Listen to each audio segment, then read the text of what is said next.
مانجی حەوت کە هەمزە و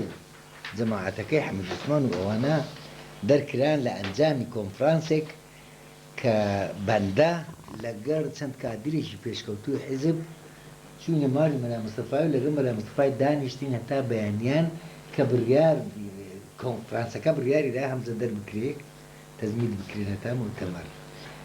ئیتر سبەینێ دەرکران هەمزەوان لە یعنی مەکتەبی سیاسی داتاشراو لە بارەگا دەرکران تەسلیمی خیادەکەی پێشتر کراوە لەو ڕۆژاندا من زەبیحیم بۆ یەکەم جار دی پێشتر ناوم زانی بوو چونکی لە ساڵی 56 کوڕاسەشی دەرکرد ڕەد على الکۆسمۆپۆلیتیە ئەوە لە سووریا ڕاناردی سی بووی لە سووریا ڕاناردی لێرە حیزب بەڕۆنیۆی کرد و تەوزیعی کرد بەرانخۆی نەهات بۆ تا ئەو ڕۆژە جاوە بوو لە موتەمەری چار کە لە ماڵی برای محمەدی بەسترا هات تێرە لە بنەی تحزیرە بوون زەبیحیمە من بۆ یەکەم جار هەنگی لێدیت بەرام هەر هاتەوە وەکو عوزوو قیادی ئیشی کرد لەگەڵ ئێمە کرا بووە ئەندامی لزنەی تحزیری کە بۆ موتەمەر کۆنفرانسیان دەبەست لەو شارانە ئەوە زەبیحی بە درێژایی ئەو مدەتەی زەبیحی کابرایەکی لە خۆبوردی متەواضعی بێفەخفەخەی حتا مەسەلەن حیزب پێی دەگو بابە کەمە قەرمانە بووەمە لە بەتاوین کاکە ژوورەکەت با لە بۆ تاسیس کرد لێ بن و دەیوە نەخێر لە زمانێکی کە ئەمە هەموو حیمایەمان هەبوو ئەو نەیدەویست ئەمە هەموو تڕوبێلمان هەبوو ئەو نەیدەویست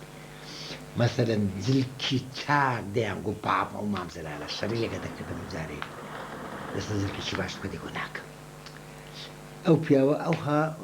تێکۆشەرەی وا بوو سەرڕاست بوو شەرمی نەدەکرد لە هیچ کەسێک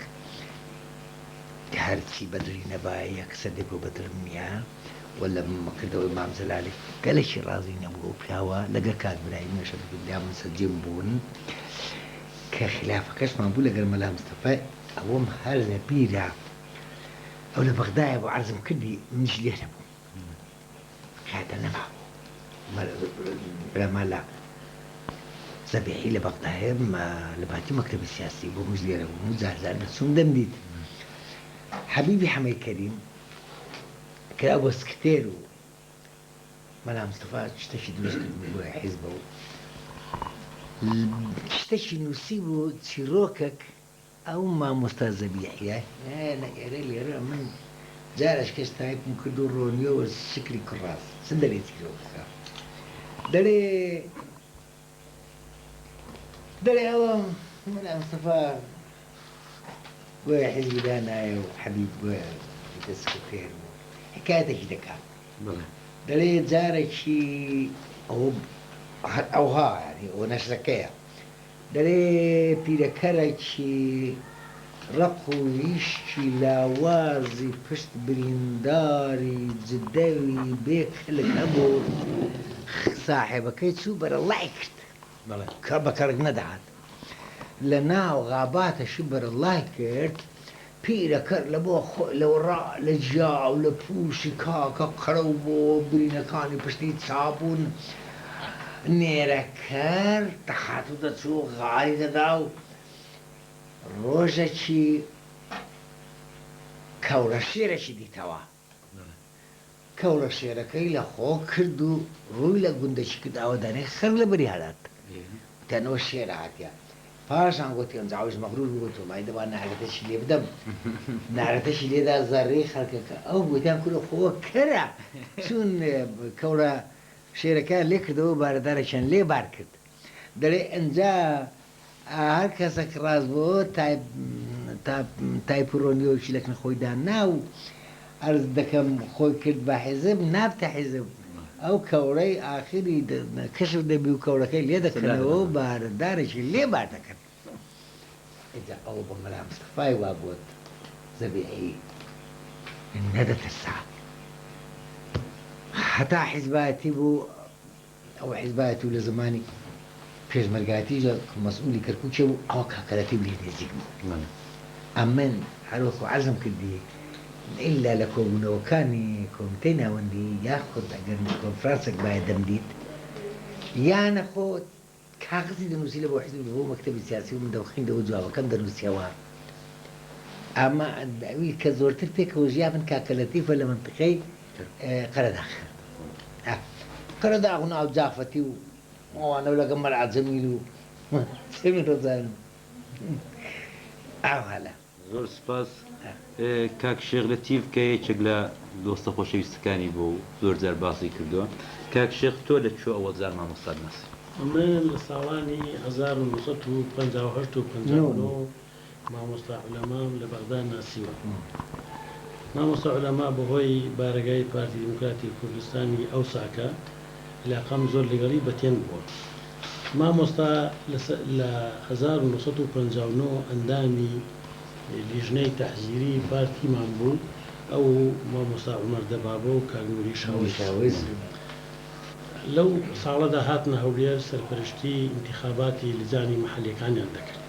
دوای ئەوەی کە ئیش و کار تەواو بوو ئێمە هەمومان ئەندامانی کۆنگرە لە بەغدا لە موتەمەرە ئامادەبوونی مامۆستا زەبیحی لەوێ هەڵبژێردرا بە ئەندامی کۆمیتەی ناوەندی دوای لە ساڵانی 1960 کە وەزعمان بەرەو ناخۆشی دەڕۆژەی کەریم قاسمدا بۆ 61 ئێمە چوینە دەرەوە لە منطقەی قەرەداغ بووین لە ساڵی 62 ئەویش هاتە کەرکووک و لێپرساوی ناوچەی کەرکووک بوو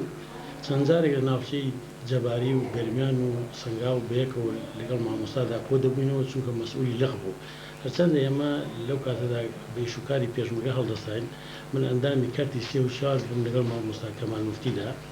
لەگەڵ مامۆستا ماوەیەکی زۆر بەیەکەوە بوو مامۆستا ئینسانێکی خەباتکەر ورد تەنزیمی ڕێک و پێک زۆر مەشهور بووەوەی کە دائیمە هەر خەریکی ئەوە بووکەوە مالی حزب بەهێز بکە و پارە زۆر دەستی پێوە بی و هەتا پێشمەرگە زۆر بیلەیان لێ دەکرد لەبەرەوەی کەوا وەکو پێویستی یارمەتیان نادەن تەمەت مەبەستەوە لە ڕووی دڵسۆزیە بوو یعنی شتێک دارایی بۆ حزب بەیەکەوە بنێ دوای ئەوە لە ساڵانی 1970کانیشدا دیسان هەر لە بەغدا ماوەیەکی دوور و درێژ بەیەکەوە بووین لەگەڵ مامۆستا عولەمادا جارێکیان سەفەری دەرەوەی دەکرد و لە بیرمە ئێمە کۆمەڵێک لەو کاتەدا مامۆستا مەلا عەبدوڵڵا وەزیر دەوڵەت بوو چوینە پیریەوە بۆ مەتار کە بیهێنینەوە لەوانەی کە لە بیرمان لەگەڵماندا بوون کاک ئەحمەد حەمەدەمینی دزەیی مەجموعەیەک لە کەواگرانی خۆمان لێپرسراوان هەموو ئامادەبوون مامۆستا هاتەوە لە مەتار تۆزێک تاخیریان کرد دوای لەگەڵی هاتینەوە و ئاگاداری مامۆستا مەلا عەبدوڵڵامان کە شتێکی وامان هەست کرد کە شتێکێ دەربارەی کە بیگرن یا شتێکیوە ئەو شەوە مایەوە و مامۆستا دیبووی مامۆستا مەلا عەبدوڵڵا بۆ بەیانی مامۆستا عولەما گیرا کە گیرا ماوەیەک لە بەندیخانە مایەوە لە بەغدا هیچ کەسێک خۆی نەکردە ساحێبی جگە لە مامۆستا مەلا عەبدوڵڵا زیاتر کە زۆری کۆرۆژ بوو هێڵی کاربەدەستانی گرت ئەوەندەی نەخایاند هەوڵیدا لە ڕێی مدیری ئەمنی عامەوە کە موواجهەکی بۆ وەرگرن منی ناداوێ پارەشی دامێ بۆی کە تاکید بکەین مامۆستا ماوە هەر مامۆستا مەلا عەبدوڵڵا خەبەری منداڵەکانی بەختیاریشیدا کە ئەوانش لایەنگری مامۆستا عولەمایان زۆر دەکرد و هەوڵیان دا لەسەر مدیری ئەمنی شاپور بەختیاری ئێمە بە هەموو لامان هەوڵماندا و ئەوانیش نەتیجە کە چوینە منیان نات بۆ ئەمنی عام پارەکەی مامۆستا مەلا عەبدوڵڵام بۆ نات بۆ ئەوەی ئەو پارەی پێ بگا و وەسڵێکمان بۆ داوام لە مدیرەکە کرد ئەو کابرای کە جومەلای مدیری شوعبەسییان پێ دەبوو کە وەسڵێکمان بۆ بێنێتەوە پارەکە گەیشتویان لە 3-4 ساڵمەیان تاخیر دیار و مامۆستا لە شوێنێکی دوور حەبس بوو کە جوابەکەیان بۆی نامنووسی بووی ئیستەلەمت و بە عەرەبی عەبدوڕەحمانێکی تەوقیعش کردی من باوەڕم نەدەکرد ئەوە پیشانی مامۆستا مەلا عەبدوڵڵام دەوتی بەلەوە مامۆستا زەبیحی تەوقیعی خۆیەتی امزایەوە فترەیەکی پێچوو مامۆستا هەوڵیدا لەگەڵ مدیری ئەمنی عام و وەزیر داخلیە کە مامۆستا دەبێت چارەکی کردن و دەرکەوێت نەقلیان کرد بۆ بەندیخانەی فزیلیە بەندیخانەیەک بوو جێگای کۆمەڵە سیاسی بوو لەوێ بۆ ئەوەی کەوا ئێمە خۆمان دڵنیا بین لە سیحەتی و لە دیتنی دیسان مامۆستا هەوڵیدا مواجهەی بۆ کردەوە بۆ ئەوەل جار بۆ چاوپێکەوتن من چوو بەداخەوە برادەر و دۆستانەی مامۆستا عولەما کە لە بەغدا بوون چەند پارێزەر بوو مامۆستایە کە زۆر لێ نزیک بوون هیچ کەسێکیان نیان دەوێت نەلی بپرسن نەهات توێژی بکەن یەکەم جار ئەوەی کە وەکو تاقیکردنەوە منیان نارچوون ببینیم وتمەگە نەتیجە چی لەگە قەید ناکۆیمە لەو زیاتر نین من چون دید زۆری پێخۆش بوو گەلێ قسەی خۆش لەگەڵ کردین تەوانێشە نەدراوە محکەمە و تێگەیاندم کە ئەو ڕۆژەی گیراوە چۆن گیراوە وان بۆ مامۆستا نەقڵ کرد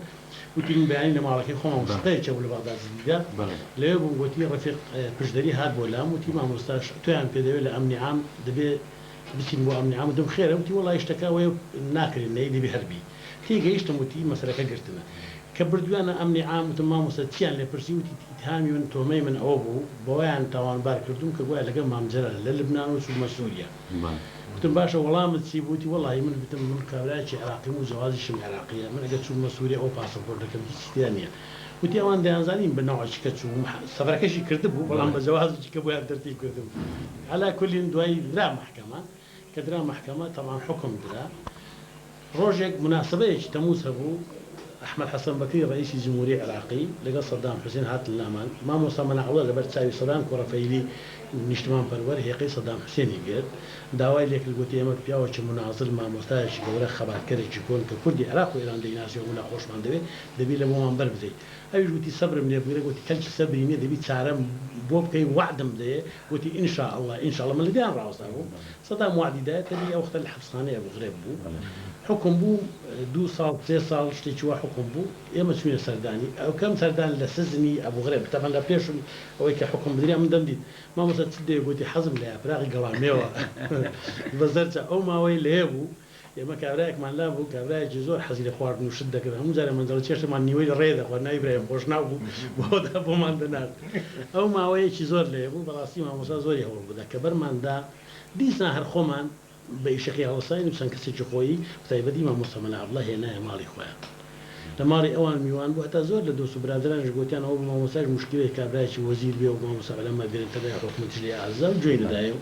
هەر بە دەستوری ئێرانەی سەماوەڕێکی گەوریان بۆ دانابوو بۆ دەیەکیان بوو دەستبوو و پێی دەڵێ وەتاق لەوێ ئەدیوەخان لەوێ مامۆستا لێی دانیشتبوو دیشلەمەی خۆی دەخوارد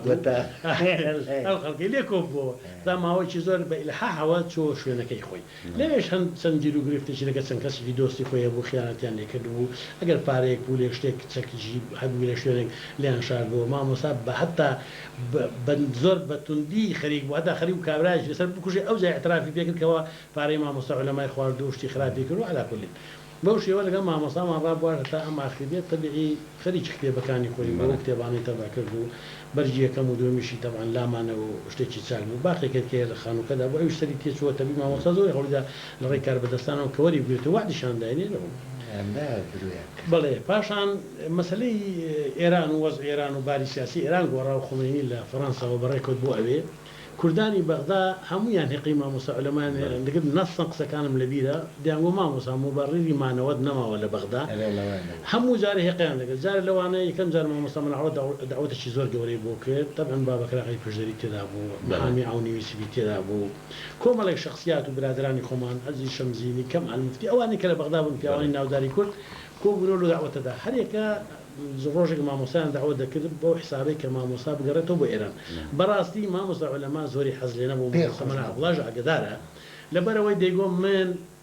ئەو برادر و دۆستانەی کە من هەمبوو یا ئاوارەی وڵاتان تا قولوقە چەندماوەیە زۆریان نەماون ئەوەی کە ئێستا کە لە ساحی کوردایەتین لەگەڵ من دۆستایەتیان نێو ئەوەندە خۆشیان ناوێم لەبەرەوە من بیر و باوەڕێکی خۆم هەیە ڕەنگە بە ئیشەک و کارەکانی ئەوان ڕازی نەبووم لەگەڵ ئێوە ئینستام کردیە حەزیشم لەداتر لێرە دوای فەرقی ئێران و عێراق نییە کوردستانی عێراق و ئێران بۆ من هەرێکە ئەو شەیە کە لێرە دەکەم هەر ئیشەکەی ئەو دیوە بەهەرحاڵ وازیان لێ نێنا مامۆستا عولەمایان خستەوەی کە بگەڕێتەوە ئێمە هاتنەوە هەولێر مامۆستا مەناعوڵە کاک حلمی شەریفی لەگەڵ نردبوو بۆ لای من هاتنە ئاوای قەتەوی من ماڵم لەدەی قەتەوی بوو لەوێ کاک حلمی گەڕایەوە مامۆستا لای ئێمە ماوەیەک دوو ڕۆژ بەیەکەوە بوو سەیری چەند دۆستێکی خۆیدا لاولەیەک لەوان محەممەد مەولوتە بوو کابرایەکی بە ئەسڵ سابلاغی بن ناوی مەم شاعیر بوو نووسەر بوو ئەم بەخوای کردووە دوێژ مامۆستا وتی وەڵای من پێم خۆشە تو لەگەڵم بێی من هەسان بەتۆم بێری خۆم لەگەڵی چوومە حدودی ئێران حاجی عومەران لە دەی زینوێی شێخ لە ماڵی شێخ مستەفای شێعبیدلا میوان بوو دوو شەو لەوێ ماینەوە کاک شێخ مستەفا و مەجموعەی زۆریشمان لەگەڵ هات چوونە پۆستی عەجەمان حیزبی دیموکرات لەسەر کار بوو لەوێ بوون ئێمە لە مەقڕی ئەوان لاماندا و احترامی مامۆستایان زۆر کرد لەوێ ناردیان لە خانە ترومبێرێکی بۆ بێ و خەبەری مەهاباد درا و وتمان لە خزمەت دادەین وتمان هیچ پێویست ناکە و من دەگەڕێمەوە بەڕاستی لەوێ چەند ڕەسمێکی لەگەڵ گرتین و کە ڕۆیش پڕی چاوی ئاو زۆریش متەئەسیر بوو زۆر ناڕەحەت بوو بە گەڕانەوەی کە دەچێتەوە بۆ ئێوە ئێمە بەجێ على كل يوم ما تكلم خا حفيزي كل ما هوش بيسو أنا بيشو كار تكليف يعني كل قراية وعراق لقى ما مستقصى ما كنت من دبو ما مصانيت ووازونا وكل مشكلة بدرس كان على كل إنسان زارك بإيش هاتشوك يك زارك لو زاراني ما هو علماء كلا بغداد ويشغل كالبدستاني حكومتي عراقي كمشهورة بارزان تكريتي بوما مصامنا عبد الله يقول كوزيرة قليلنا الرزاي لما موسى علماء در بريبو كأنما مام جلال دبينو كالبدستاني درو دبينو وجماعتاني لقوا أمان دوز نبون بها ما موسى ملا عبد الله دفاعي كده وجو بيا كمنا زلا خبات كرا نازل سدو بتجاريب كصاحبي موقفه الرأي خويه وما موسى يما ويما غير رازوتي والله على كل يوم القليمة اللي هي إذا تحب تقول له قل له في بلي من بما مسامد أما خطرش جورب وبيا هذا بقناعتي من سري كذا شيء في بلي وانك حتى سافر للدولة لندن أمم بو عمر دبا بجي راه قلتي ما مسافر لما بيا وش فقيرة يا ريبة هذه كانت ست هذا شيء وفعلا دواء وكيتر بزربوية من هيك كلنا زانين وميدك إن شاء الله لشينك كشار درابي دوغو سياسيانك الإعراض زور كسي دصالو بان صال دمينيتو سرحل ديني ممكن يشا ما بي أجر نيج ما بي سريتو بشي وبلاي منو اللي يرتيش ونقل إيران ليرة تيجو بيا لإيران قاسم لو سريتي برد چونك أو بياوا من حل وسرم صرد مني أو بياوا لقر أو جهاز تايبت يكاني حكومات زورتي كربو زور يعني خاطر دقير حتى آخر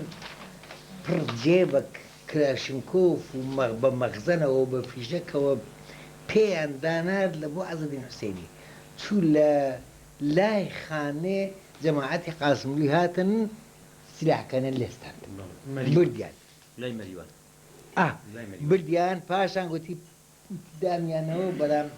كلاشنكوف وكو عندك مخزنيان هر خوارد مرض زيبويا انجا امن فيلم قلت جاري دوم كهاتا وزور فيلم ناخوش قلت ما مستطو لو ديوا اتو ايشك الدبيلة قال اوانا امن وليرا نيما خبرك من لبو بنيرا وكو مسألة حامد بق امن يعود بتصالح بودا كم ببارزان غيري بارزان اتو ندبو بيوا دواي امن قلي اوم ليكت هاتا وك خصيش بيب معتمدي دفتري عز الدين حسيني وتم عيبة لبوتو اتو ذبيحي او تيكو شركونا آخر ملا عزدين تي أتوبوتي نوينري دفتري أوبي أما بتماي أوبون ليرش كرويش تروان في قوة ما مستلويش تي دروس كار أجر يمجلي مع قومايا حزمان كتبين التحق فيوكين كتي أتوتشوي كتشوي بيا بشاي عزدين أخ عزدين كي ما مستا دبو استا عزدين دفت ورقش بيا بها لمكتبي تو لدفتري تو خرج بيناسي قوتي عارف دكم هاتنا وكم ناجور بالراستا ناجور قوتي مثلا عز الدين حسينيش بريم سيوا وانا نعمرد بونو يعني مقصدي ديمقراط والله لقرب نبني والله وسطك القاسم له أو بيستوي شمانجي نيسان ولا ما بك اللي راح حفلة قبو أو أمانة عامة شباب ومباب كلين أنا بمناسبة تجيبو دعوتي مني أكلو والله متردد يجبهم أو بيقول تبرو هات ما إيرا سير روزن بيسو كتشو موا زبيحي نما خالق قوتيان لسليمانيان ديوا هو صار يسمو ما مصطفى صاري هشتايا مانجي تشوارا مانجي نيساني صاري هشتايا يعني بحسابي خالق دبو بيستو بينزو بيستو شاشي نيسان لسليماني دي ترابي ئەوم نەزانی پاشی ساڵ سوڕاوە بابەکری پشدەری وەکو خەبەرێکی یەقین بەمنی گوت مامۆستا زەبیحی لە ئێرانێ مرد و لەکن هەژاری بوو تەعزیەشان لە کەرەزی لە بۆ داناوە ئەمش گوتم کاکی من مامۆستا زەبیحی ئەگەر لە تارانێ باە لە کەرەز و مەرز باە قمە دەمانزانی شتی وان نییە و نەگوتی وایە ئەنجات مۆلێرە کەریمی حەسەن بەجی تازات بۆ میرزام ناردوتم میرزا کەریم هەتا کەن عەزەدین حوسێنی بڕۆ قوربانتم بڕۆ سەر و سوراغێکی ئەو زەبیحیم زان لە بۆ ناکەی کەریم ڕۆی باینەکی پێچواتەوە کاغەزەشی لە بۆی ناو کاغەزەکەش قستەی فارسیانی ینی یان فارسی نووسرا بەخەتی بإملاء يعني بشوي خطي فارسي لجلال الدين وكاغذ كاتبه براي عز الدين دري بانەی بەڵێ دەرێ ئەو پیاوە چووە تارانێ بە قاچاغی چووە تارانێ و نەگەڕاوەتەوە دەرێ ئەوە ساری پارێش جارێکی تکە لە بەهاری پارێش جارێکی تکە سەفەرێکی وای کردووە ئەنجا ئەی جەلال خۆی زەبیحی باسی جەلالی لە بۆ دەکردم دێگو پیاوەکی بتوونە سەر مەحتی جەلال الدینی بەچی لەوە کردم وتی پیاوەکی زۆر مەردانەیە کو مامۆستا گوتی لەگەر مخابرات ئەخر ئەوان هەموو لە مخابرات شتیان وەردەگرن سلاح پارە وتی پێی وتن وتی ئێوە خزمەتی ئێمە ناکەن خزمەتی خۆتان دەکەن ئێران دشمنتانە ئێستا یارمەتی ئێمە دەدەن چونکی ئێمە دشمنی دشمنتانین هەر وەختەشی ئەنگۆلەکە ئێران ڕێککەون نەک یارمەتیمان نادەن هەرزوو دشمن دەبن یعنی جەلالەدین ئەوهای قسە لەگە مخابرات کردیان مخابراتەکەش تا ئێستا کە من نازانم کێ ئەدەچۆکن کێ ئەو هەر بارزان گلەیەکەی کرد ئی بارزانش ئەو بۆ من دیفاعم لێ کرد و پاشەوە نەم دەزانی ئەو پەیوەندی بە شێوایە چونکە من ئەو خصوصیاتەم لێ نەدەپرسی پاشان دەترسام ڕۆژەشی ئیستیفزاز ببی وەکو بە حلمی گوت ئەوەش بە من بڵێ مەسەلەن گوتم چی لەگە حلمی مامۆستا گوتی کاکە حلمی دەرێ تۆ شتێ بکەیت بێ من بزانم ئێ بۆچی نەمە حیزب بوون التزاممان هەبوو بەرامبەر یەکدی بەبێ یەکدی احتیمان نەدەکرد ئێستا ئەمە هەر کەسە سەربەستە بۆ خۆی هەر کەسە بۆ خۆی کەیف خۆیتی لەوەی دەترسام چونکە من گەلەکەم خۆش دەویست نەمدەویست ڕۆژێک لە ڕۆژان دلی لە من گەردێ بگری دەنا ئەمنیش پێ رازی نەبووم حتا کە هاتەوە وتی لۆ هاتی وگوتی عەرزت دەکەم ناجوور واتنەوەکەم بەڵام ئەوە هاتم دوای جار پێش ڕاتەوە تێر ئەو پیاوە نەدەترسا لە مخابرات و شتی عێراقی دوایێ کوڕم ئێستاکەش ئەخر دەوەرە لێشی هێنەوە ئەو پیاوە کە جێ ئەوەندە جێی باوەڕیان سلاح و پارەی لە بۆ پێدا بنێرن لە بۆ عەزەدین حوسێنی لۆ دەوی بیگرن ئەمن نازانم هەرچی لەگەر زەبیحی کرایە شکم لەوە نییە قەتعان کە قاسم لۆ لەگەری کرد ئەنجا چ بە ئێرە بە فۆتاندنی دابی چ بە ئێرە و بە قەناعەتی من باوەڕ ناکەم مردبی چونکە ئاخر ئەوە چی کردێ لۆی لێ بکرد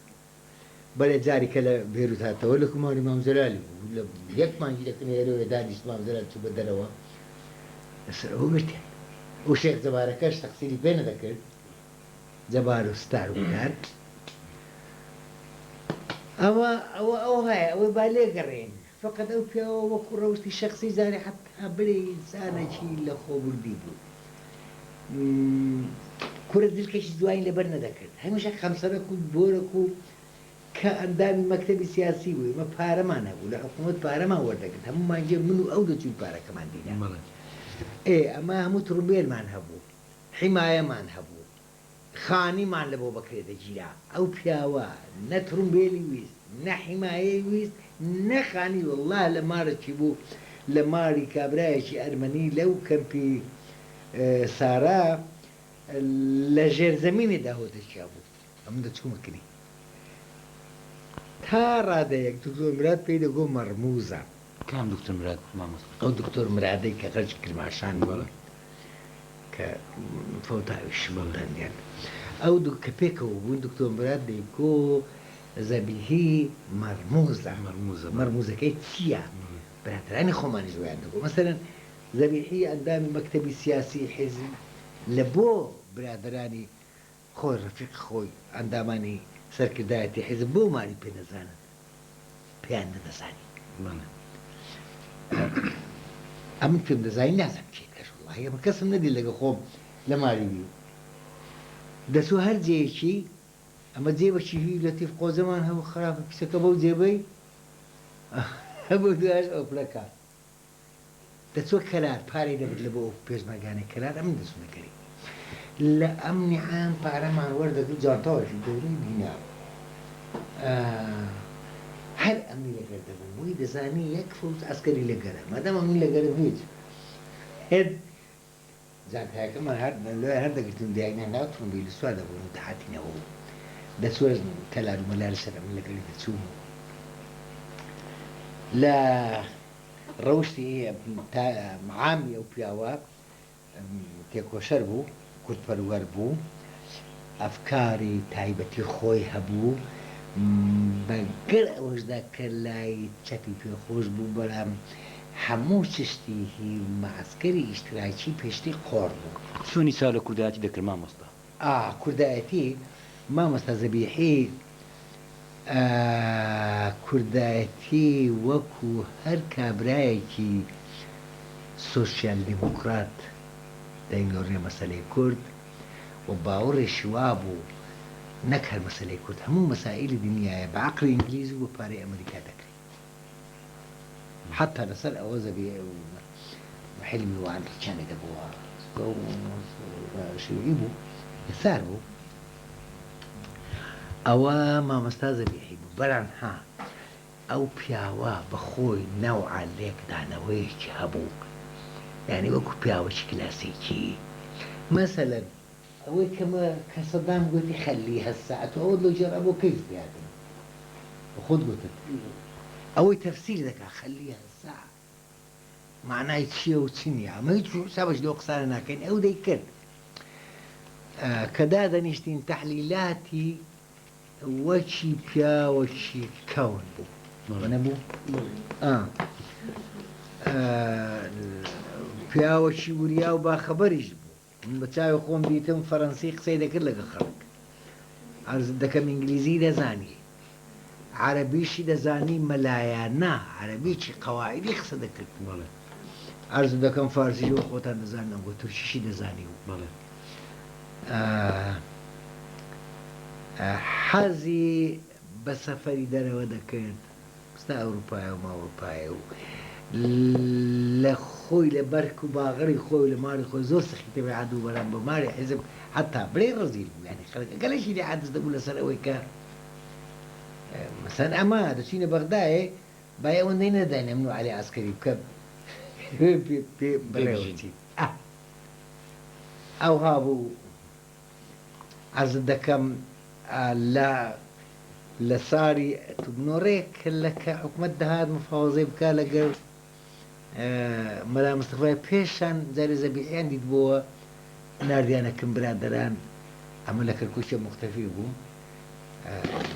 هاتنەوە پێیان گوتم گوتیان وەڵا مامۆستا لە مامان دیت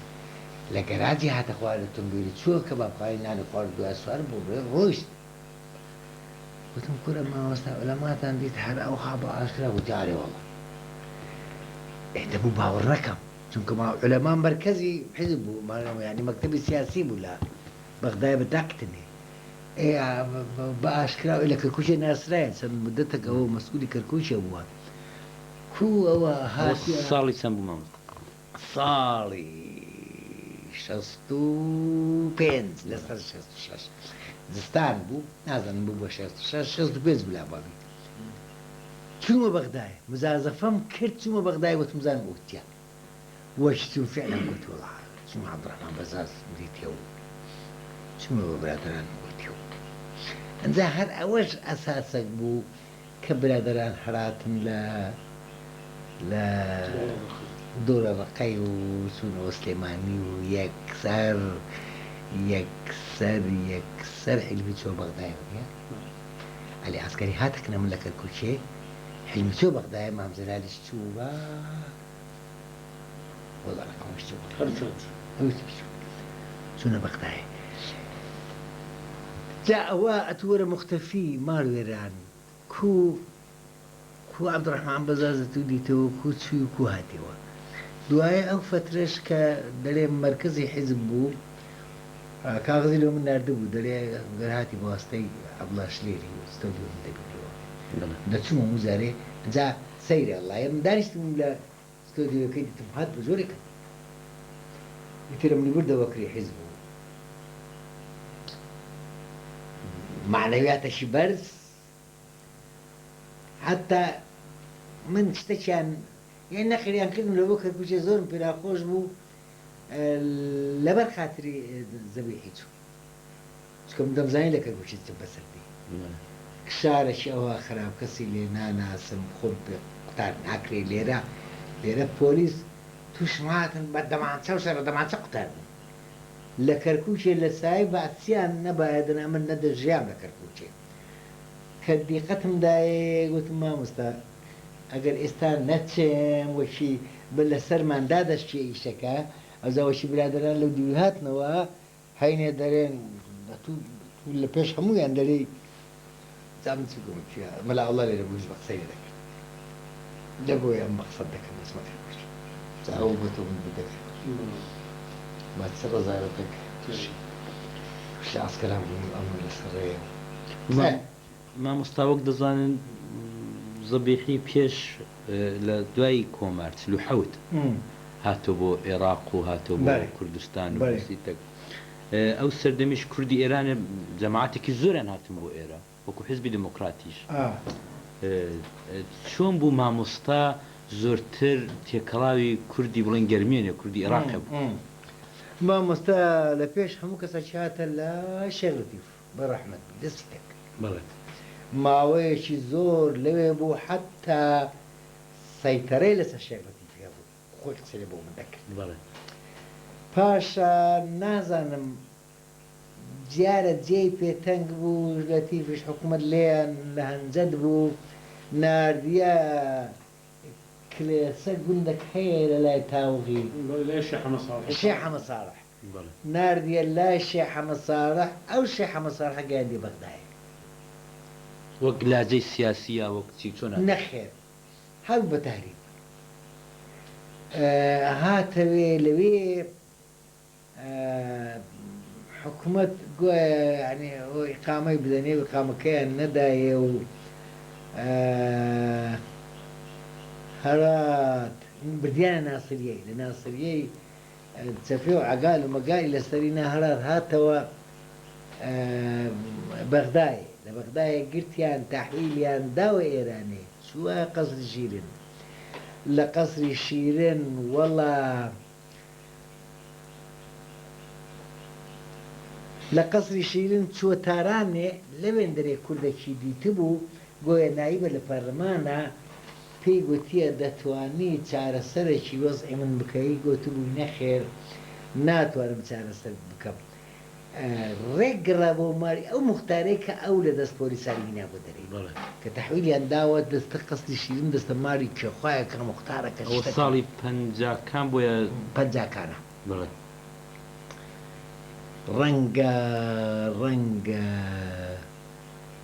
ڕەنگە چلونە و پەنجاشتی پەنجا گوتی گەجا گەڕامەوە ماری ئەو مختارەکەی قەسری شیرن لەوێ ئەو ڕەوانی بەغدای کردمەوە ئەنجا هات کوڕە سەیرە ئەو پیاوە بووە کاتێ لەلای عەبدوڵڵای ئەو عەبدوڵڵای کەواکب هەوا کەواکب مسەویرە ئەحمەدە ئەوە ئەمە برادەری بوو کەواکب حتا لێرە ئەمە بە تەکلیفی ئەو دەفتەر نفوسمان و دەرک لە هەولێرێ کردمانە عێراقی ئەو ئەویش عەبدوڵڵا لێریش عرض دەکەم ئەو عەبدوڵڵا شەریفە نادی لێلی هەبوو یعنی مەلهای هەبوو باڕی هەبوو زەبیحی کاتبی بوو جێی باوەڕی بوو حسابی لە بۆ ڕادەگرتی باڕ یعنی پاشان لەوێ چوە سووریا کلماری بەدرخانیەکان لە سووریا بوو هەتا پاش سوورێکە بوو هەتا 59 ئەچێتەوە کە هاتەوەش دەستی لە ئەو حیزبایەتیەی لە گەڕەمە ناڵێم لە هەمومان من دەفێتر بوو فقط یەکەیە کە وەڵڵی شتاقمان لەوی بە قابلتر و لێزانتریش نەبووین لە تەنزیمی باش دەزانی لە سیاسەتیش دەیزانی فقط کلاسیکی بوو لە سیاست یعنی ئێستا بات بە زەبیحی ئێستا بات بە ئێرە کەس پێی ڕازی نەدەبوو بە تەحلیلات و شتی زەبیحی عەرز دەکەم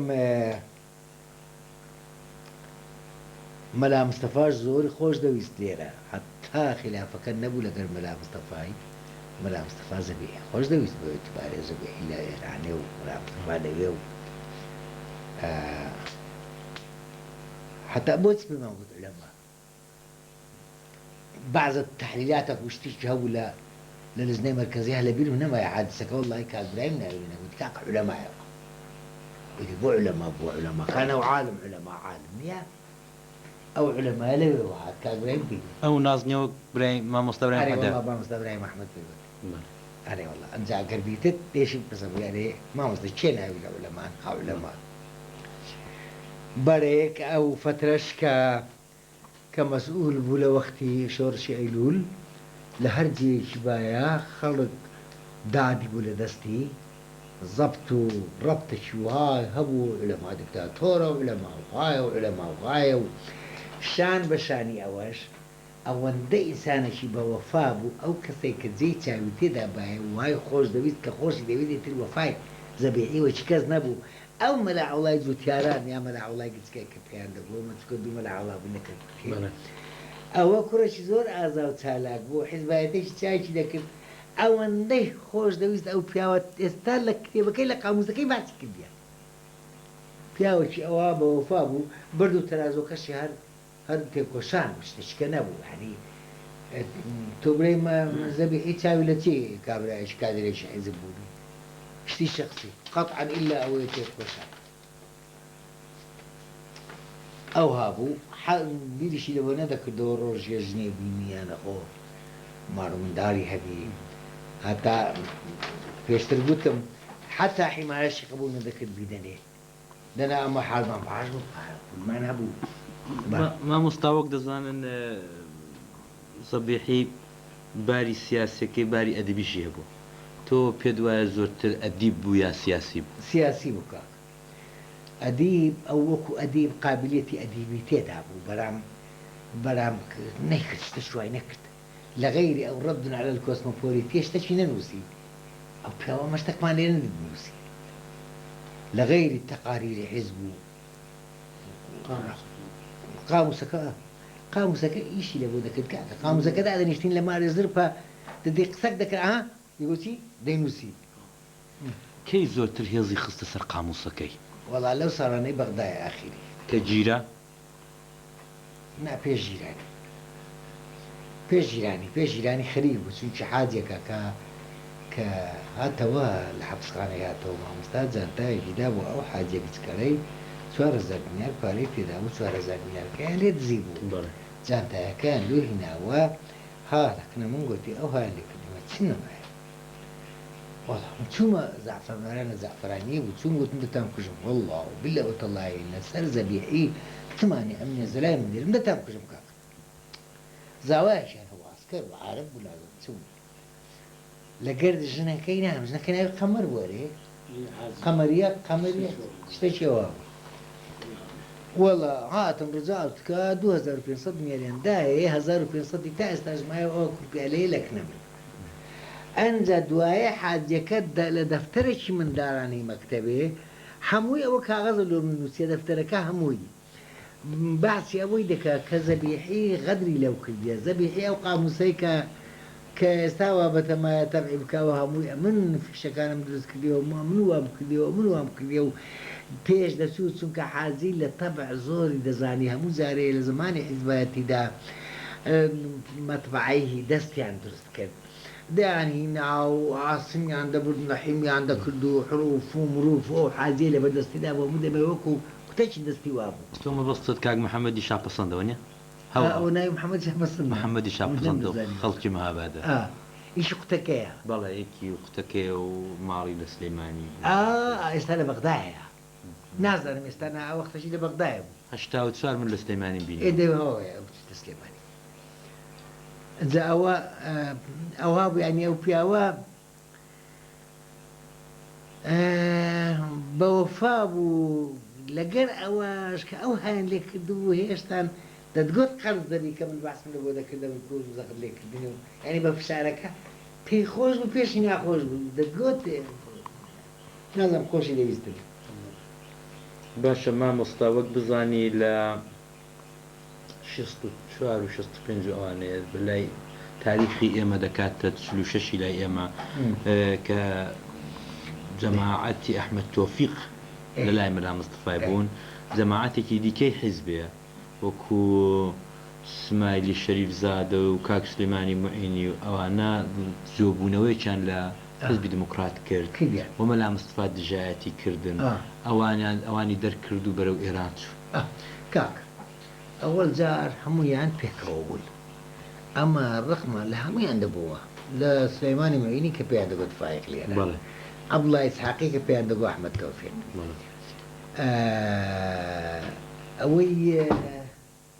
ئەوەی کوژرا لە سلێمانی ناوی چ بوو؟ عومەر شەریف قادر شەریف دوایێ فایق هەڵوێستی باش بوو سلەیمانی موعینی بەرام زەبیحی هەر خۆش نەدەویستن هەر هەموویانی خۆش نەدەویست کابەی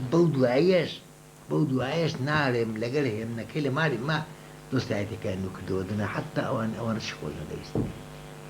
زۆر سەیدەگۆ بەرهێن ئەوجا خۆ ئەوەش هەیە پیاو خوا ئەمە مەسیرمان یەکە کوردی ئێرە و ئەودی و هەمووی وەلەو بەگلەی وە نارم بقەت وڵاهی وەکو گلەیش شت بالله ئەوجا ڕاستی دەکەن لە زەبیحی بەولاوە ئەو کاین کە هیچیان لە گەرەمە واتێکرد نەبوو هەر چندێ ماوەندە خۆش دەویستن وە نەبوو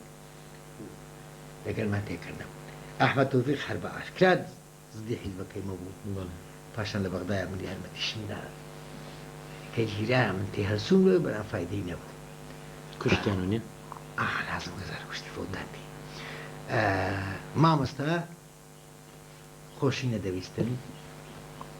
وەختشی لەگەر ئەو پەناهیانە لێ قاعدە کرد دوایە وازی لێ بشینە پەناهیانێک هەبوو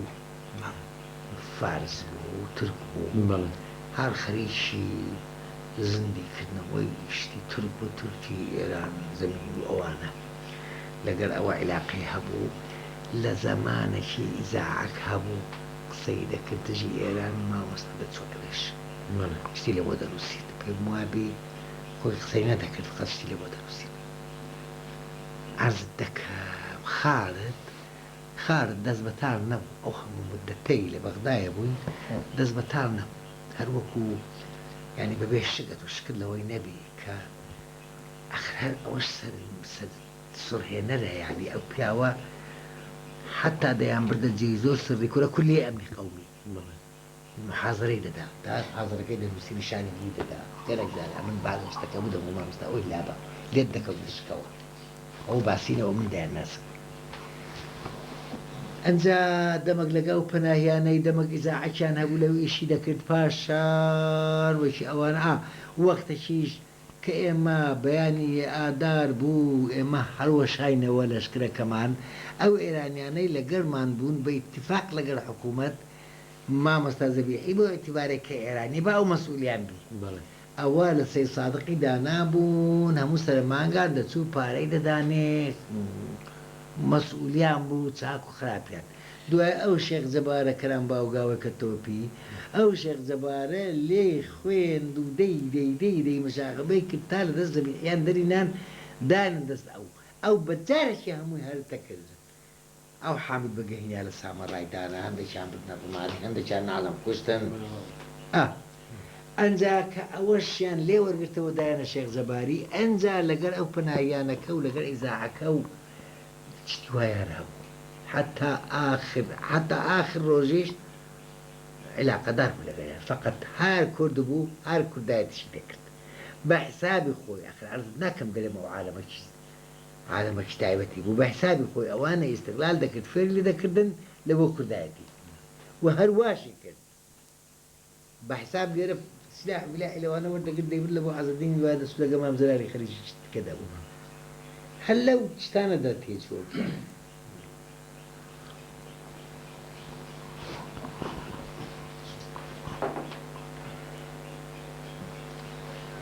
بەڵامجا بۆ ئێمە هەمومان کە برادەرمان بۆ پیاوە برادەری ڕاستیمان بوو و بۆ تۆش کە خاڵت بوو جێی شافەخر و شانازیە ئەوەندە لە پەڕەی ژیانی ئەو پیاوەی ئەوەندە پاگشت بوو لە کوردایەتیدا ئەوەندە بێگەرد بوو قەتعەن هەر دەبی شانازی پێوەکەی خەڵکی کە پیاوی خراپ ناحەز ڕەنگە سەد شتی برێت بەڵام وەڵڵاهی قەناعەتی ویزدانیم وایە کە ئەو پیاوە لە کورد زیاتر هەر خزمەتکاری کورد بوو فەقەت وی کەس کەژنا ڕەنگە بە خەڵک چوو بی ئەوەکو ئەم بکو عەرز دەکەم دەرێم ئەو پیاوە تەحلیلاتی کلاسیکی بووی ئەو زمانەی نەبوو تێدەگەی حتا نووسینیشی نووسینی بە عارەبی عەنگ دەتگۆ مەلای مزگەفتەیە هەزمە عەرەبیە لە کێ خوێندی بووی ناوفەقیان ئەو سەردەم کە ئەو لە ئێران متەوەسطەی تاوا کردو عەرەبیەکێک لە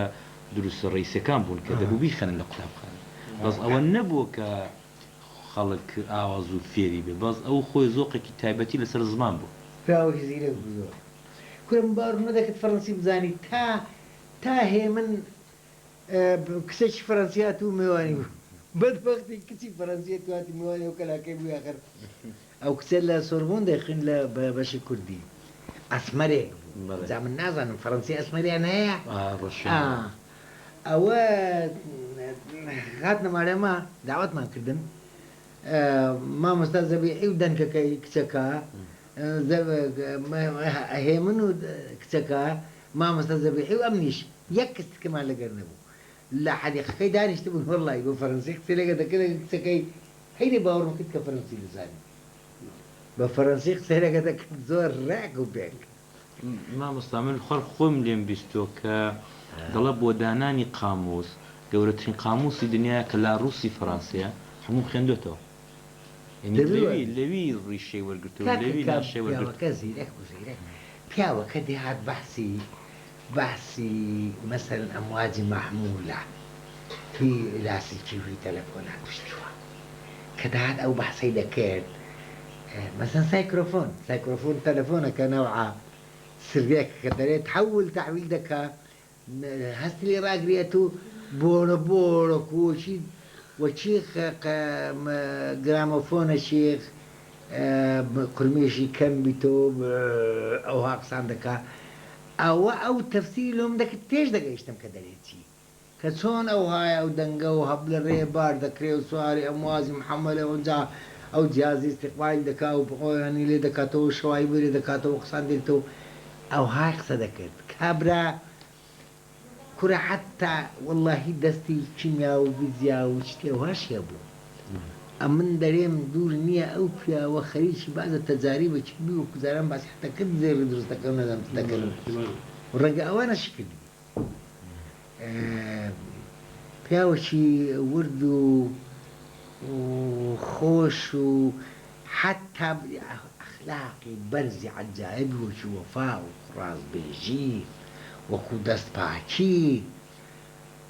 وەکو کورد پەروەری نیشتمان پەروەری چاک بەڵام کاکە ببڕای لەگەر برادرانی ئەو دی و ئینسجامی لێ دەکرد باشە ئەو نیزاعە وەکو جەنابیشت فەرمووت هەر بوویەتی لەگەڵ حیزبی دموکرات لە زۆوە دەو ئاخریانەشدا هەر ئەو نیزاعی هەبوو لەگەڵ قاسم ملووی جەماعەتەکەی ئەوە لە چێوە سەرچاوە دەگرێت بە ڕێی تۆ لە ئەوەڵێەوە لە دوای کۆمەڵێژە کاف پێ دوایە هەر ئەو پیاوە هەر لەگەڵ حیزبی دموکراتەر نهاتەوە بوو واللهی کاک عەلی ئەنی ئەو پیاوە ئەو ئینسجامی لەگەڵ هەمەی کردبوو ئەو پیاوە نەبوو برێ لەگە خەرچی ناژگەی لەگەڵ ئەمە ئینسجامێکی وای کردبوو ئیتر دەتگۆ خەرچی ئێرەیە من لەوم لێ نەپرسیە نازانم سەبەبی چ بوو ئەو پیاوە لەگەر برادرانی ئەو دیوی ئاوها بەینی ناخۆش بوو خۆشی نەدەویستن ئێوە شتێک و بەر نەزەر دەگا کاک شێخ بۆ خودای وەڵی من بەس بە حاڵی خۆم زۆر جار لەگەڵی دانیشتیمە بەنسبە ئەوانی ئەودی و علااقات لەگەڵیان سارد بوو خۆشی نەدەویستن و هەمیشە باسی دەکردن و ئەوە پیاوی باشتر و بڕحن و هی ئەوەنین کەوا بتوان شتێک بۆ میلەتی کورد بکەن زیاتریش ئەو خەریکی مەسەلەی قاموس و نووسین و خوێندنەوە و مەسەلەی لۆغەوی و ئەو شتانە بوو و زیاتریش دەبێ ئەوی لێکی کوردایەتەکەی لەگەڵ خۆمان بوو نێ لەگەڵەوانی ئەودی حتا برادراتی شخصیش نەبوو لەگەڵ چەند کەسێک چۆچ ئەوانی کەوا دابڕابوون لە حزب الديمقراطي ودانشتون لبغداد تاخذ الوان علاقه وعبد الله شليل ومجموعه خلق شوى بودو على كيوشتي بله بودو على كيوشتي بودو على كيوشتي ده خراب لما مصر علماء وكل إنسان شيء كل الاجتماع كل شيء غير فيكو روشن بير ودور بين واي باباش زاني ليرة لقى أو برادراني كواسر كذا كان يبارك بارك كتاني أو زار مستقبلي مزمع زلالهم حكومي مؤسسنا الله مزمعنا أوي باباش تزاني لهموش لنيك وريكو بيكتر إشي لكل لقى أوان دا والتزام الشباشة وجانا سكان دقيق وباورش عن زور بيهبو خاصة بتحليلاتي وكما مصبنا الله باسي كواب علماء مشهور ما هو شيء زور طبعا لشهر ولا اختفاء ولا اجتماع زور نازح ولا شو كان يبغى كهات دروش حتى لما مساعدي بيجمع ليتات داخل لكن مثلا بيجمع لنا وشهر بعض المساعد هو لو جزات علاقات اللي قبلنا مع ولا كان يكون زور هبو مثلا العراق لقى مال الشيخ محمود علاقية جزاز شخص الشيخ محمود الخوج لقى الشيخ جابو لقى الشيخ اللطيف علاقية جزاز زور زار من الخوي ده بالشيخ اللطيف كذا هذا بعض أن خوج لك ولا خاص خانة راهبان مستوى أغلب يوارن يمد بيبو لاي وصعوبتي خوش لقى لك الشيخ الذي في رحمتي كون بيكون استجابو هل هو لقى بدر خانة كانوا أوكل أوارني دروي سوريا علاقات زور باشون باسي وبنا مالا كان سوريا زور ولا كردين جاوة شيء حتى بلي إنسان شيء معقول ولا وشاو وكتبر ولا مجتمع بالرجال راز بيعرف شيء بيفهم في رب حزل رفاقتي بيعرف يساقط شيء ودروس دوشتي وأنا ذكر سياسي أم زمان أنا سياسي وقت شيء بيش وتربو زي قال وايش عمشت تشتري مع مصاري ماش ديتو بير لكونغري كلار دا بله إما خلق جزوري اللي هو كونغريا اللي صار 1960 حفظ أو لو كان هذا مسؤولي بعدين عنه ولا بعدين عنه هاتوا لي لما خلص هذا هو اللي رميواني كان أحمد حمداني زيبو ودي حظك كم من بيكو بسين إيش جماعتي هؤلاء اللي شوينا كلار لبرو زوري خلقك طبعا كلار دي ولا دي ومقراتي حزب جهون الزينة ودعبش يعني كذين منو كاك أحمد حمد أمين ومصر علماء برماري علي سليم بكوتي الكبير وشينا بداري محترمي باردي مقبولي اللي يبون أو ما ويكون غيرك اللي يبون لناو وتمركز دا الدوري زوري وخاصة لمسألة منهج ونظام وبعض الدورين وآراء زور معقولة واشتي طرح ذاك الزور ريكوبيك وزوري خلقكيش يعني براستي سرنجي خلقي هذا جشا ولا انتخابات دا تكابلات شغلات يمنوا بيدروا واش زوري دنجي شو ذاك المستعلماء أو هابو وكو كردي روشنبير فرق بكل إيران والعراق وسوريا وتركيا نذكر بلام لبروي كلمة بأوري هاد وأمراته اللي راح وابرجو بلادنا ركوتبو يري لحموش يعني لا فصلوا باشتب. في الدواء بوكو بيري كرداتي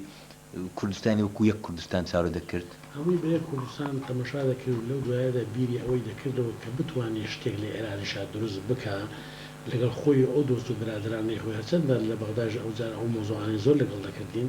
بلا مواشي بيذكروا أواني كوا رفيقي أو النوم أواني كأساس جل خوان با إن الاجتماع برور والحزب الديمقراطي وحزب كاني ترن أيش كوبوان رازينية بيري لو ذكروا كردي خوان دواري وكونوا سرق بسلوي داب نشوا هول بدا بناحي نوسين وفكر شتبكا أقرب لمستقبلش خلق شيء بيدا كر تشكيل حزب السياسي شبكا. لكردستان يرى. إيه مش هرواما في خوش بيقول. إيه مش هرواما دواعي وهم بس زارا هل خميني هاتبو هدم وما مستقبل شو تشتشي دروس كأبشكو أمش روزك بين الهاد. يعني أو هربوا حسابات شو بدوا وشاتوا كغزي دفتري عز الدين فيهم عن تكو. زور فينا خوش بام خوشي مرتاح نبلا. بلد راسته. وزنا من فيلم دقودم دبو استعز الدين كاز الجناتي في بيتو دابتي كوزياتي بعد منا نكو بابيتوانو بيبر توسر خراب جماعة خاصم له بله والله نازم هي من حتى داي بله هي من لا أول زاد كم ناد باحفتاو إنه من خوم بيني مكهاتيشن هات بولاشي زوري عن قالتو قبو دەستبازی شتیاوایان کرد چەپۆک پێدادان و ئەم جورشتانە من زۆر چاکم لەبیرەوە شەوەکی ئەمن ئەو عەز عەقراوی لەگەڵ مامۆشی عەز عەقراوی خاڵ ئەمن بشويكا بەڵێ لەگەڵ بشۆ دەکە دانیشت بوون لە مارێمە ئەس عقراوی جا ئەمە شەمان پێ دەکرد ئەمە فێرین من و کاکەرەتیب کە بمانەوێ سەوی شتێکی دایەخین سوود خۆمانەیە من گوتم مامۆستا دەزانی ئەوە خاڵ عەزیز دڵداری دەکا گوتی دڵداری چۆن گوتم دەقسەی لەو کە خاڵی گوتیارێ وەڵڵا خاڵە ئەم دەمە فەڵە ڕۆحەکەم فەڵەیە ئەم دەمە فەڵە گوتم هەڵبکتە فەلەکی دەکا گوتی من دەترسێن دڵداریەکەی خاڵ عەزیز وەکو دڵداریەکەی فەقیەکەی مەهاباد بی ئیسابڕاخی تخوا و سابراخی چ گوتیەوە فەقەیەک لە سابراخێ دەری بە کچەکەوە دەبی کسێکی سابراخی لە خوای دەوێ بە حەزرەتەوەی بە ئاواتەوەی ڕۆژێک لە ڕۆژان ئەو کچەی دەستکەوی لە جێیەکی بەتەنها دوو قسانی لەگەڵ بکە ورە جۆگەکان پڕ دەبن زەریف چاکیان پڕکە تاقا ڕۆژەشی بەناو باخساندا دەچی فەقێ لە سابراخی زەمە سابراخمان نەدیکرد نەزم باخسە و ماخسێک ویەیە وتی دەگاتە کچەی ئەوە کولێ دەکا ژن کە کولێ بکەن هەبەران پێ لە چاک پێوەیە تقریبان ڕوتکوت دەیبین دەرێ ئای ئەوە فرانکەس ئەوە لێرە کچەکە دەیێ وڵا ئەوە لێرەم دەیوەست دەکەی دەڵایەوە کولێ دەکەم فەقێش لە باتی فرسەتی ترقسام کە دەرێ دەبشۆ بشۆ دراز ڕۆی ئەوە معنا لە یەک لا یعنی ئەوە سەگژەنیت بە دێنزان پێم دەگۆ بە خاڵ عەزیز دەبۆ خاڵۆ خاڵ عەزیز ئەوەی بەرەواژی تێگەی وەی زانی ئەوە وەک یعنی دڵداری ئەوە هە لە مەتاری و لە هەموو جیان بشەوەشە دەکەم خاڵە بشۆی دەکەم ئەمی دەمگۆ خاڵ عەزیز بشۆ بشۆیەکەی مامۆستا زەبیعی بەعزێکی قسە دڵدارینە دەگوت چ بوو خاڵە دەمگۆ سەگژەن لەسەر دێرە بەبای گۆرە چەک کردم نۆیەک بەتەری لەو دوورەیە ناوێت بستە پێش لە دوورەوە حەنگان داوێ ئەوەی سەگژەنەی تو دەیگوە هەروەچی دەگوت ئەمدا لە ناو ڕێزێ وەڵڵاهی حەشەمە مەدوو پێکەوە دەیگوە خاڵە ئەمن بشۆ لەگەر ساعت چکار دەکەم لەگەر ژنی هاشم ئەمن و باوەکەشینە وینواژ من قۆمور دەبووە دەیگوێ بشۆ ئەو نییە خاڵە ئەو نییە دەیگوە بشۆ دەکەم خاڵە ئەزانم زانۆ مامۆستا زەبیعی لە ژێرا دەمگوت دەزانیەوە عەز عەقراوی مەسەلەکەی تو بە دڵداری تەواتێکش دەیوە کەرە باشە مامۆستا جان ئەمە ئەو دەمێ لە ئێرانە بووین دەمان بیست کە مەلا مستفای بارزانی زۆری ناخۆش دێوە جایزەی نرخی تاین کردو بۆ سەری بەخوا ئەوە کاک ئەوە ئەو زمانە ئەحپێت عەرزم کردی ئەو پیاوە ئەو زار خۆشی دەست بەتی دەکرد کە تازەهات بووە بەڵام کە شۆڕشی ئەیلول بوو ئەو زەبیحیا لە مەیدانی کوردایەتیدا مەجامە لەو شتی وای نابوو یعنی لەسەر هەروێست ڕاستی مەلا مستەفا ڕقی بووە قسەشی دەکرد ئەوە دەنا حتا ساڵی 63 حتا ساڵی 63 علاقەیان هەر باش دەکە مەلا مستەفای مەسەلە دەبێن ئەمل پێم وەدیدە ئەو مەسئولی کەرکووت چەبوو کە مفاوەزاتەکەی گەرباز بوو ئەمە دوو خەریکە فشتێکم هەڵ فازباوەڕی نردووە کودەری بوو زۆر شتێکی جوانی لە پشتێم بوون ئەو وەختی مەلا مستەفا غەزەبی لەم گرت بوو لە سەرسیان بووین لوقمانیش عومەر هاتوو ئەو کابرایە زۆر وەڕەکەی چەند ڕەزان ئەنتێکی کە دەزوو تفەنجی ناوپایی دەکرد کورە ئەوی لە ترێی مامزەرە لێیدا بوو عومەر میراو لەناو ئەو جافەتەی تفەکەشی مووی پیا کردبوو بڕنۆ هەر بە بۆیاغە خۆیەوە دابووە عومەر هاتە من دەری وەڵا لوقمان لێیزدان لوقمان مەرابزان تەماهی لە شێگانەکانی منیش کردوین شێخ حوسێن پیاسەشی نەکەین کاک مەلا عەبدوڵڵا وەڵڵا لوقمان مەلا مستەفای حەزنەوە شتێکانێکی کردووە داوای دەکا گوتی نایدەین گوتی چۆن نایدەی گوتی وەڵا من چونش خۆی داوەتی گوتی مەقام مەرکز گوتی خۆشی بداتێ ناخچیە قوتن شيخ زين لبو نايرين وبلاش ونعلن من ولا مبدئيا أنا من خون بلا يقتل اللقمان لبو أفشت أنا أويك توم أجر يستلي لا حسيب لي ربعي لو أنا درس كتبها من أنا بداري خد يشتغل لقون تريش بدرس من ذاك فقط كذا قاعد حسيبي بمناك لكم بقول نايدك كما مستعد إلى ما هذا كوي لقمان رايس بعد في شيء بعين دون لا في باش ولا كده ضوء آخري وشي خلافاتك أبوه ناتشو ولا تقديم نكت أو بريق القرآن عم صار لقيت له أو عبدنا ما مصطفى سمو زبنا بو جايزة در كالو سري زبيري وانا وشتي وانا بو يعني واحد أبنه بزاتو نعم نعم برامتيا أو بياوا والبياوا شعالي جناب إذا في نفس الشيء ولا ميداني خباتو تيك وشانش سكرين ذكرت يعني نتشو اللي دوم ملا مصطفى قبانا من الخدمة تاعو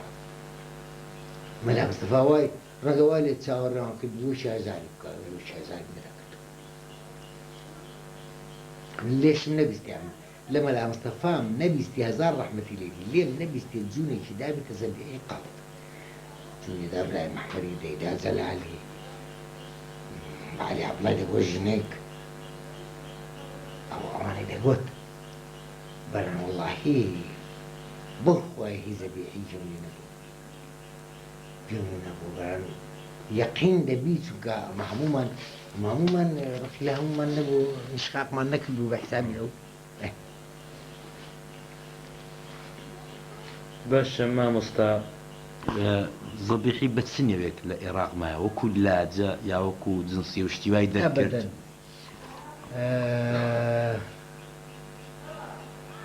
والله زي شاب كيف خوب لو ما عندنا نخل بخوي البواسي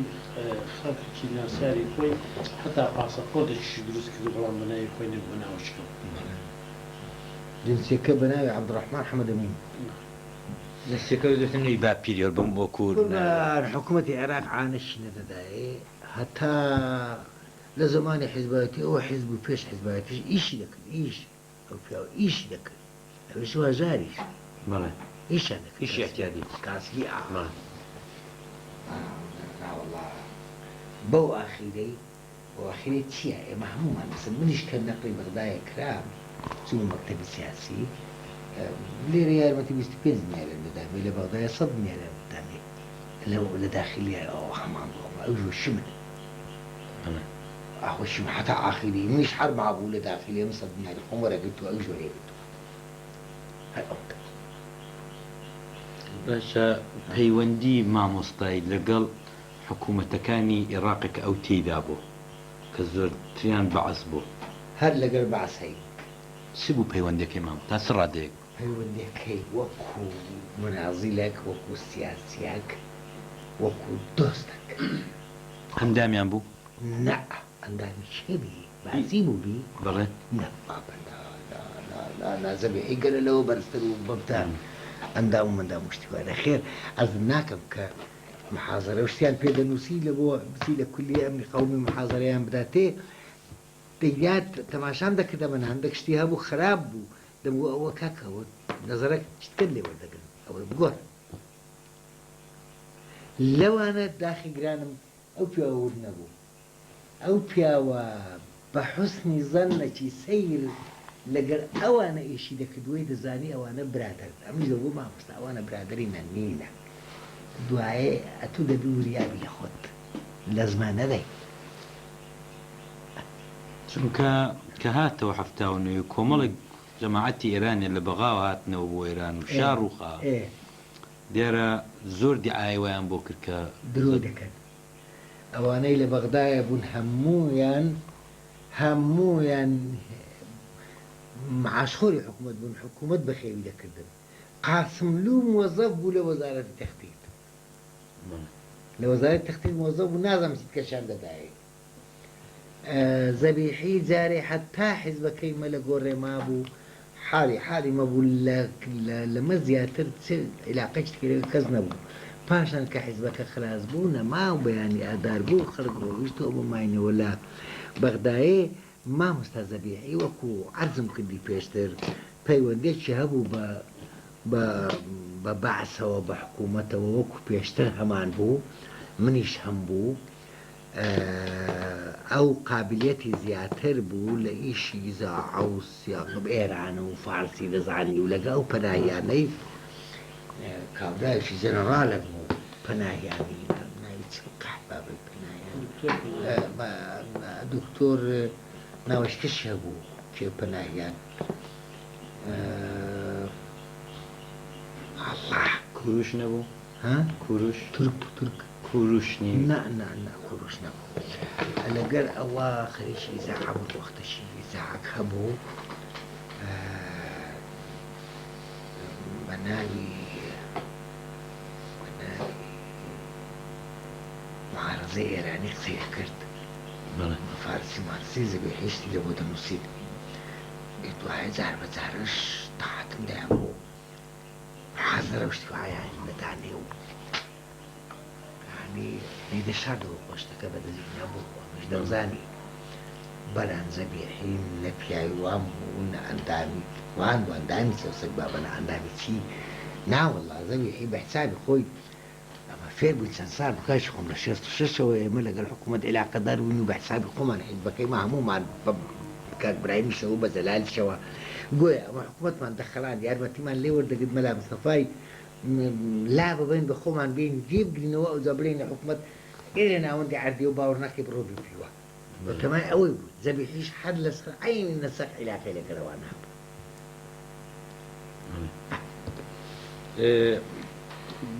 مامۆستا وەک بزانین دژایەتی و لە ئەوڵی قسەکانیشدا گوتت کە تێدا چوونی ڕەنگە دەستی قاسملوی تێدا بوو بێت دژایەتی قاسم لەگە زەبیحی لە چیەوە هات زەبیحی بە سوورەتێکی عام لەگە هەموو برادرانی ئەو دیوی دموکرات عێلاقەی باش نەبوو قاسملوش کە سەری ئەو جەماعەتەی بوو کە زەبیحیش هاتەوە هات پێشتریش یەکتریان خۆش نەدەویست کە هاتەوە ئەوێش سابراخێ ساردیشیان لەگەری هەبوو بە جارێکی تر ئەو ساردیەوەی لێکرد پتر ساردی ببی دوایی کە لەگەر عەزەدی حوسێنی تەعاونی دەکرد و لێرە سیلاح و فیشق و میشق و ئەوەنەی لە وەردەگرن لێی دەبرد قاسمی تر بۆ تژمی ئەوەیە مەسەلەکە یعنی توندکردنەکە لە قاسملووە بوو لە زەبیحی نەبوو زەبیحی هەر وەک خۆی هەبوو دێگۆوانە بەرحن بوو خۆشی نەدەویستن بەڵام بەو دوایە کە لەگە عەزەدین حوسێنی تەعاونی دەکرد و سیلاح و میلاح شتی ئەوان لەگە عێراق و ئاخر عەبدوڕەحمان قاسملویان سەری بە عێراقەوە بوو دەترسا کە زەبیحی ئاخیری ئەوی بە هەڵپەسێری ئەویش حەوڵی دەدا زەبیحی هەڵپەسێری هەڵپەساند خۆ دەزانین وەلای بنێ لە دەوری دەجا هەردووکیان عینی شتیان دەکرد وا دیارە هەرچەند باوەڕ ناکەم زەبیحی وای کردبی بەڵام قاسملووە تێدەگەیشت زەبیحی قەتعەن شتە شوای لەکنە من نەگوت جارێکی بەڵام دەگۆ بەرحەن حتا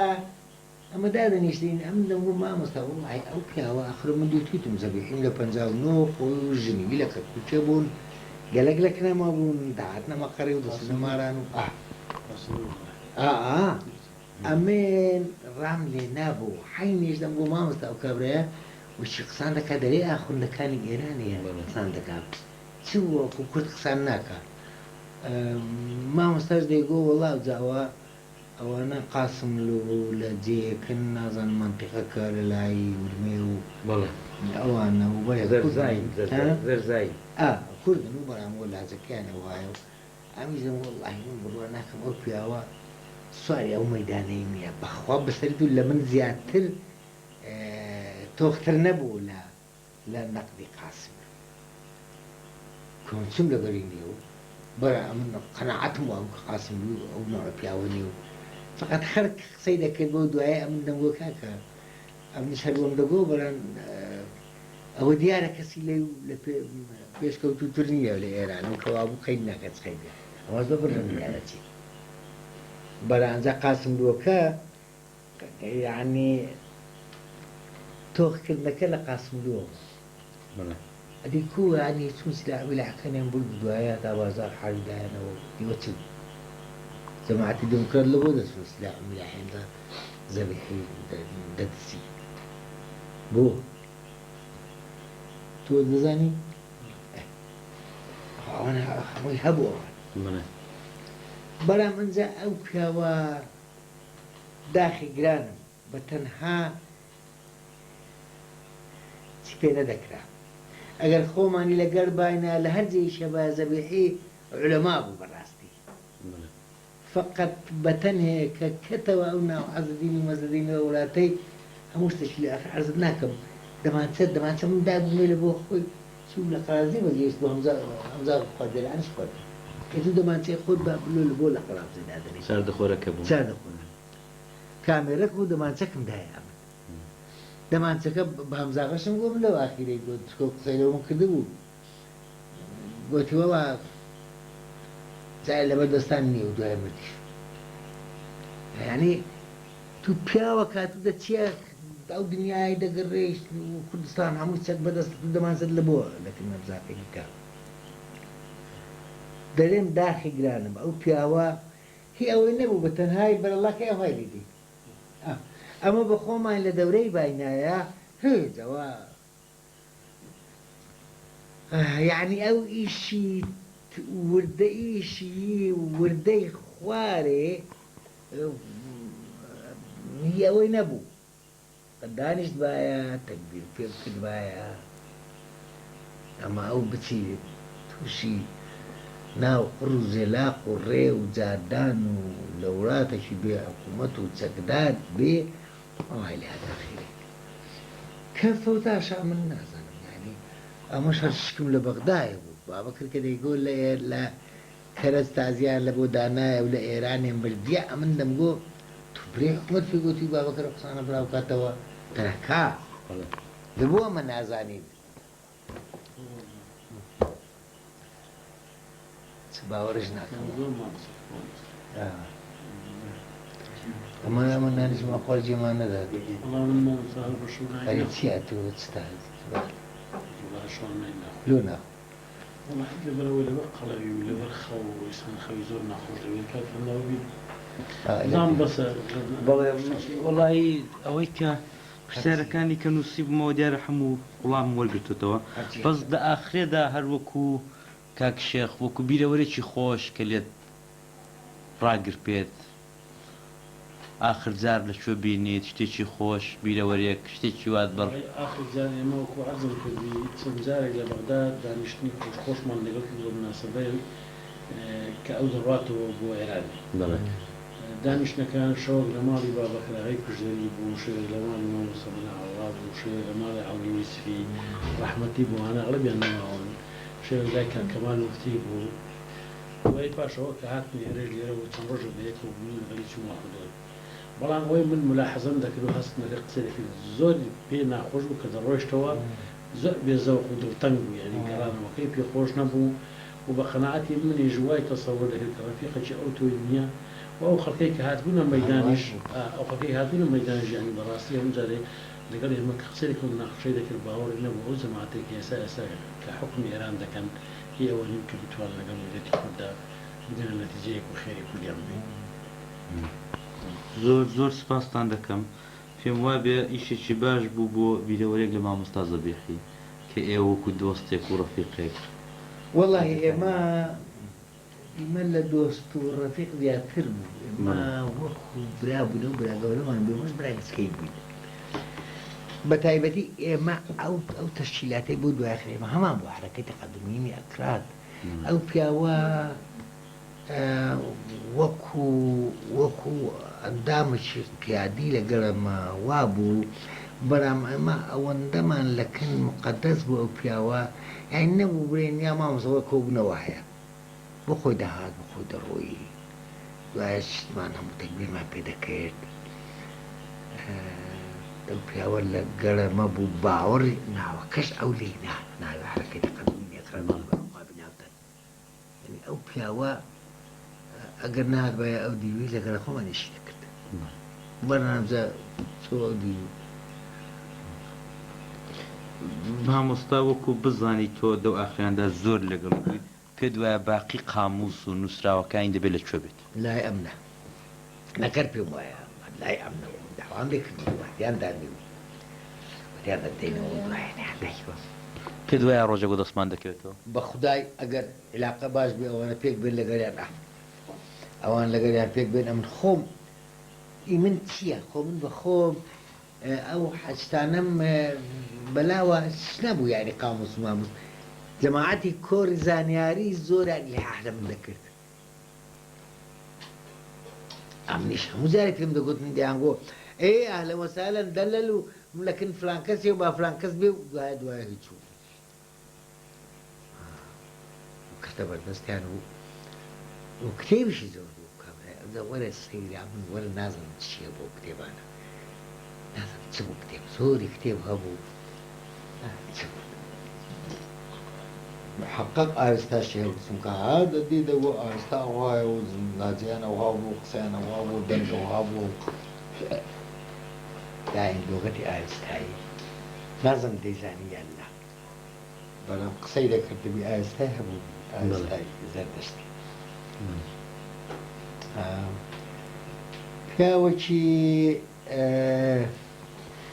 پیاوەکی بە حەزم و سەرامەت بوو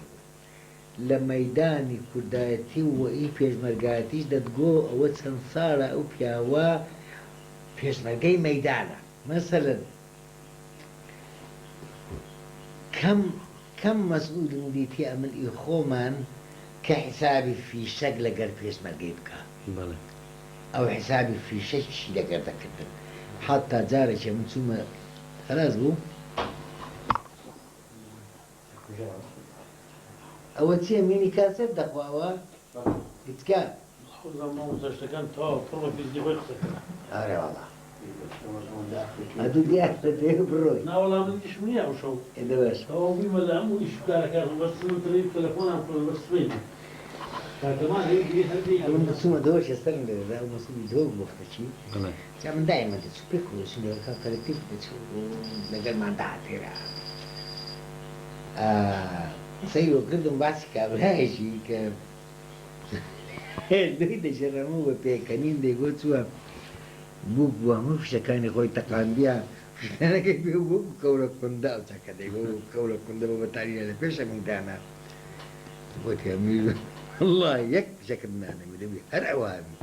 نەیداوی حتا ئەو نەقڕ بووە من چوومە جێی ئەزانم فشکردنای کابرێت پێش بێ فشەک پیاوەکی جەوار پێشمەرگەی مەیدانی